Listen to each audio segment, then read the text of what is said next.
সাৱধান কৰি দিছো আমিও হিন্দু হিন্দুৰ নাম লৈ তহঁতি বহুত দালালি কৰিলি হিন্দুৰ নাম লৈ দেশখন শেষ কৰি পেলালি আমি মনে মনে বহি নাথাকো হিন্দুৰ নাম লৈ হিন্দুৰ নামত হিন্দুক অপমান কৰা কেতিয়াও আমি সহ্য নকৰো মই দাবী জনাইছো এই বিষয়ে যিসকল ব্যক্তিয়ে ধৰ্মৰ আবেগ অনুভূতিক নৎসাত কৰি যিসকলে পইচা চুৰি কৰিছে যিসকল বিজেপি আৰএছএছৰ নেতা কৰ্মী আছে সকলোকে অনতি বিলম্বে অকল এছআইটি ফেছআইটি গঠন কৰিলে নহব অধিক তাতকৈ অধিক আৰু মানে ভাৰতৰ প্ৰধানমন্ত্ৰীয়ে বেলেগ ধৰণৰ তেওঁলোকৰ ওপৰত কঠোৰ শাস্তি প্ৰেৰণ কৰক ন্যায়াধীশৰ দ্বাৰা এখন কমিটি বনাই ৰাম মন্দিৰৰ হিন্দু চোৰসকলক অধিকভাৱে শাস্তি প্ৰদান কৰিবলৈ দাবী জনালো আৰু হিন্দুত্বৰ নামত আপোনালোকে কৰি থকা এই দালালি এই ভণ্ডামিবিলাক বন্ধ কৰক হিন্দুত্ববাদীসকলে কোটি কোটি টকা লুণ্ঠন কৰা জনগণৰ আবেগ অনুভূতিক লৈ ভক্তৰ নামত দান বৰঙণি দিয়াৰ পইচাও লুটপাট চলাইছে কোনে বিজেপি আৰএছএছৰ কৰ্মী বা নেতাসকলে আজি ৰাম মন্দিৰ বনাওঁতে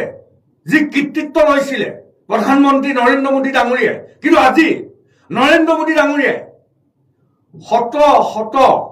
জনতাৰ ৰাম মন্দিৰৰ নামত যি দান বৰঙণি দিছিলে আজি কোটি কোটি টকা লুণ্ঠন কৰাৰ পিছতো ভাৰতবৰ্ষৰ প্ৰধানমন্ত্ৰী নৰেন্দ্ৰ মোদী ডাঙৰীয়া নিমাত হৈ আছে আজি আমাৰ আবেগ অনুভূতিক লৈ যি ধৰণে বিজেপি আৰএছএছে খেলা খেলিছে মন্দিৰৰ পইচাৰ ধনু চুৰ কৰিছে এই বিজেপি আৰএছএছে মন্দিৰৰ ধৰ্মৰ নামতো লুণ্ঠন চলাইছে ইয়াক আমি তীব্ৰ ভাষাৰে গৰিহণা দিছো ধিক্কাৰ জনাইছো এই পাপীসকলক এওঁলোক হিন্দু নহয় এওঁলোক হিন্দুৰ নামত দালাল হিন্দুত্বৰ বাদৰ নামত দালালি কৰি দেশখন হিন্দু মুছলমান কৰি গোটেই দেশখন শেষ কৰি পেলালে এই হিন্দুত্ববাদী মৌলবাদীসকলে আৰু ৰাম মন্দিৰৰ সাধাৰণ জনতাৰ ধনু চুৰ কৰি খোৱা এইসকল ভণ্ড হিন্দু মৌলবাদী পুনৰ মই কৈছো তেওঁলোকক তীব্ৰ ভাষাৰে গৰিহণা দিয়াৰ অৰ্থ নাই ইমান বেয়া কাম কৰিছে পাপিষ্ঠ হিন্দুৰ নামত এইসকল পাপিষ্ঠ আৰু আমি শুনা পাইছো বিজেপিৰ মানুহবিলাকে কৈছে হিন্দুৱেহে হিন্দুৰ পইচা চুৰ কৰিছে ঐ সাৱধান কৰি দিছো এই হিন্দু চুৰবিলাকক এই হিন্দু মৌলবাদীবিলাকক আমিও হিন্দু হয় তহঁতৰ নিচিনা সাম্প্ৰদায়িকতাবাদ